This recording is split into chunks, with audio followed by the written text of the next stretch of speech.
Hi, and welcome to the 10 square metre workshop. Today I'm going to move on with my Dudley tool chest. See previous episodes for the build. It's now time to finish the case. I mean that literally, put the finish on. Better get started.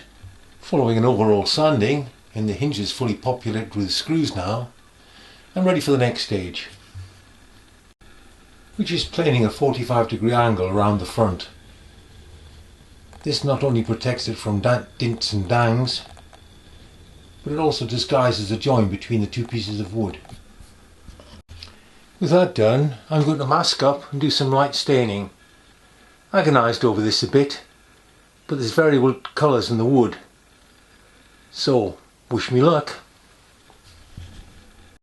And here it is, still wet. We'll see how it dries. With stain dry, it's on with the tung oil.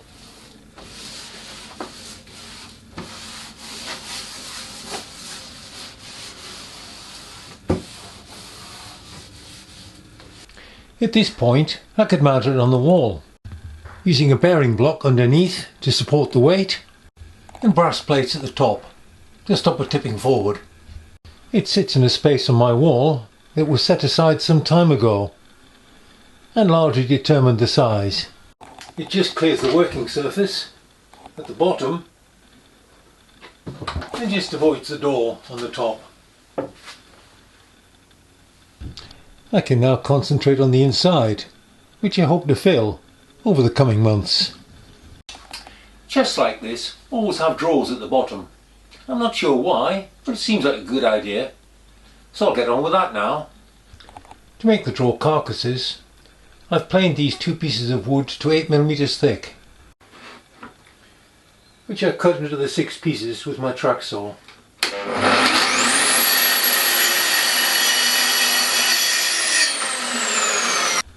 And here they are. The trenching of the top and bottom to receive the verticals I'm doing by multiple passes of the track saw.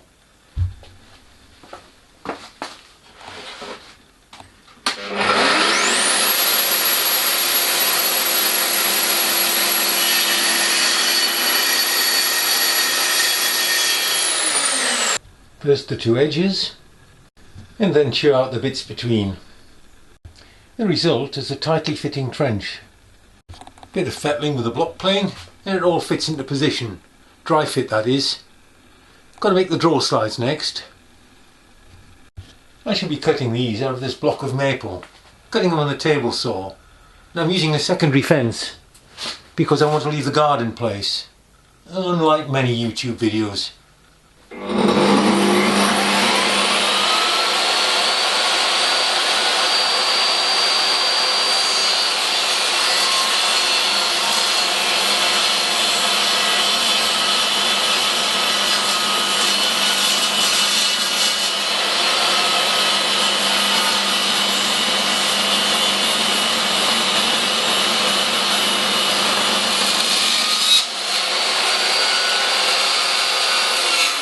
I cut 4 of these as I need 10 strips and I should get 3 out of each one.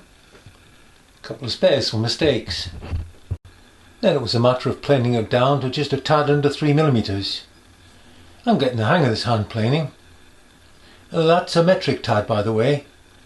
It's a bit smaller than an imperial tad. 20 minutes or so later and I have my strips. I marked out one of the strips and then sellotaped the 4 together so I can still see the lines. Cut up on the bandsaw, I can now plane them to size. And after rounding off the corners with a sanding block, I have my drawer runners. I'm going to glue and pin these, being as accurate as I can be.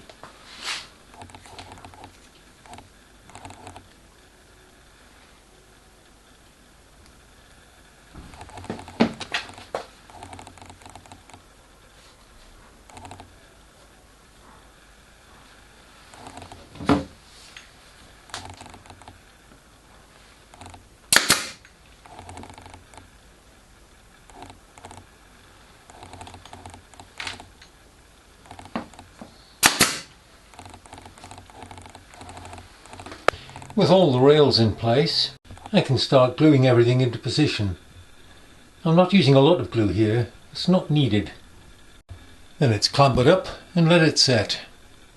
With the glue dry, I sanded through the grits to 800. It's now ready for the finish, which always transforms the appearance. Nothing fancy, just pure tung oil. I have now, in a way, produced a blank canvas. Now the fun begins. I salvaged these drawer sides from an old chest of drawers and planed them down to 6mm. Then it's back to the track saw to cut them all up. After a bit of time on the track saw, I ended up with a lot of kits of parts to make the drawers. The front of the drawers are going to be veneered with this bird's eye maple, so I better get that started. It takes a while to dry.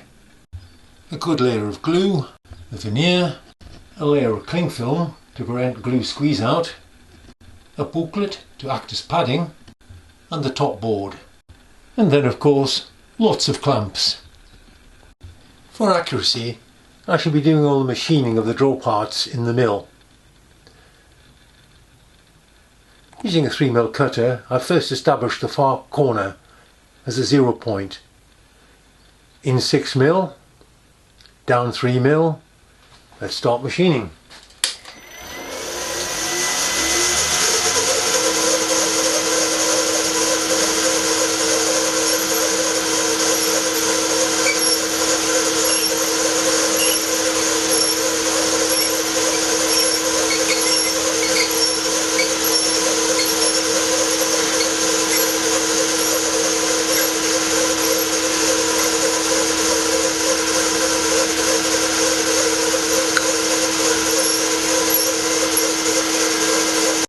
And that's the first side machined. Just another 9 to go. With the veneer now dry, the 2 drawer fronts were cut out on a track saw. The bottom rebate was cut on the router table. It was just an easy way to do it. So here are the parts for one drawer and the dry fit of another. The setup, putting the grooves in the ends of the drawer fronts, is not something I would attempt for metal, but it should be okay for wood.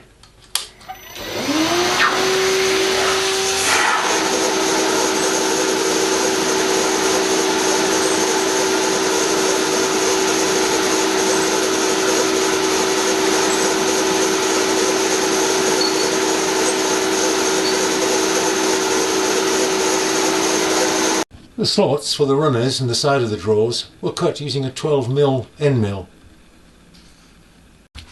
I can now partially assemble and try for fit. A fairly good fit. Final step before assembly was to route out slots for the drawer handles. I did this on my CNC router. After a period of fitting, I have a pair of drawers that are a smooth sliding fit. On to the next 2. For the surrounds to the drawers, I'm going to need an awful lot of 12.5 and 6.5mm by 3mm strip, and I'm going to cut that out on the track saw. To get consistently 3mm thick, I'm using my track guide. See a previous video for building this. I'm also improvising one using a track clamp at the back. I soon had a lot of strips of consistent width. I made plenty. You don't want to have to go back and make more. The ends of the sides need trimming back to take this strip. And I did this with a razor saw.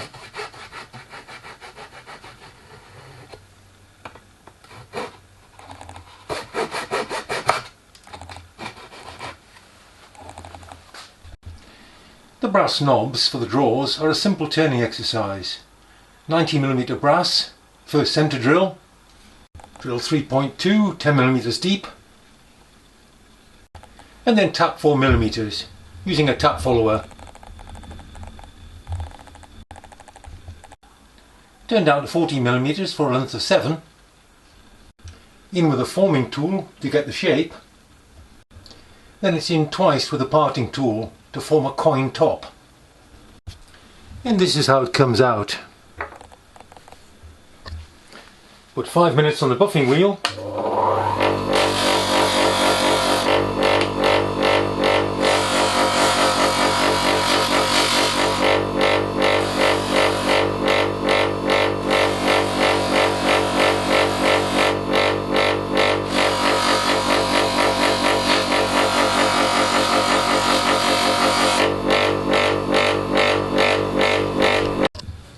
and it comes out with a mirror finish. As you can see, the corner is a complex shape, requiring many angles. Instead of trying to get all 4 pieces fitting at the same time, I shall first make the top and bottom pieces with the end notches cut in, and then ebonize them. Well, between you and I, the technique didn't work for me, so I'm using stain. Then glue and clamp. Then make the side pieces to fit, stain and clamp. Then a coat of tung oil, and it's starting to look good. Getting a bit of a production line now, and with more of the same, the drawers are finally finished. And I now have an empty cabinet, all ready to fill. Well, that's the basic chest made. Now I can get on with the fun bit. That's filling it up with tools. But that's for another time. See you again.